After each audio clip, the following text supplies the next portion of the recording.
My name is Karlo Bonham, and this is my story of hope. Back in March of this year, I was diagnosed with stage 2 kidney failure.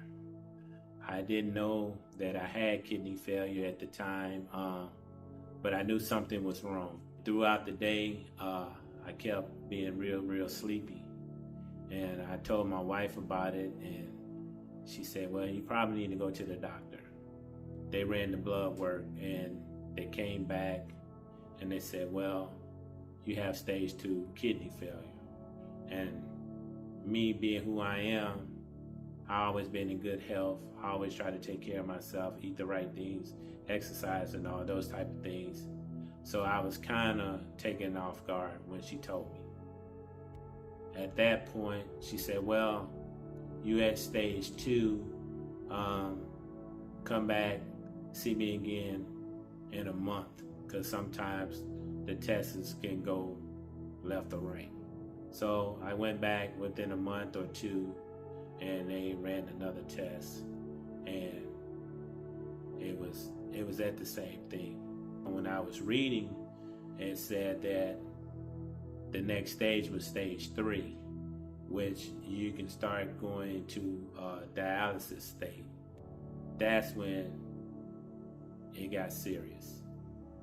And at that point, I had to turn to God, because I didn't want to be on dialysis, because I have my wife and my children that I need to take care of, and I didn't want them to see me in this state of being, and I did not want them to be taking care of me. I did not want to see my daughters come to see me in the hospital with tubes and stuff running all over my body. So the first thing that I did, I prayed.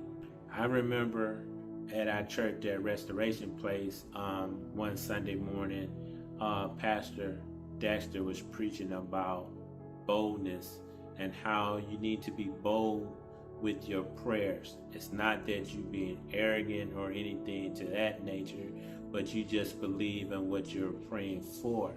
So at this point, I went deeply into prayer.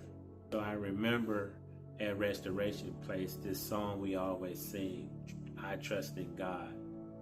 And in this song, is the most important part to me is when the song says, I sought the Lord, he heard, and then he answered.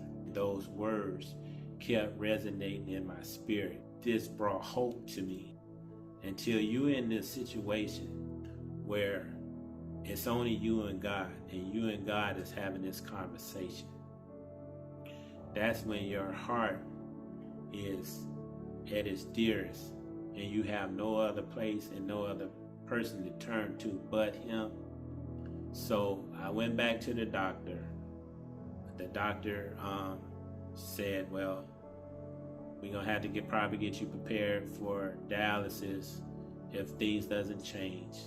I changed my whole eating habits. I mean, it was like night and day. My wife can't believe it to this day. To make a long story short, I went back to the doctor, got the test redone, and he came in the room with a smile, and he said that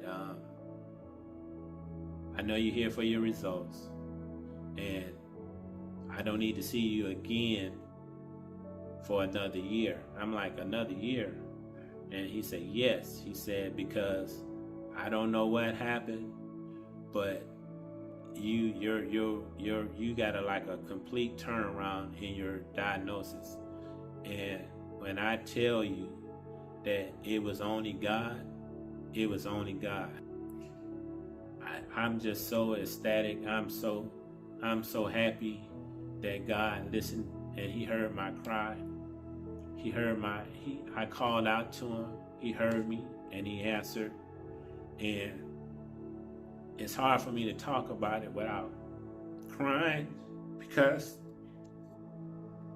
he just answered my prayers. And I thank Restoration Place for putting me in a space and giving me the opportunity to love on God the way God loves me. So thank you for listening to my story of hope.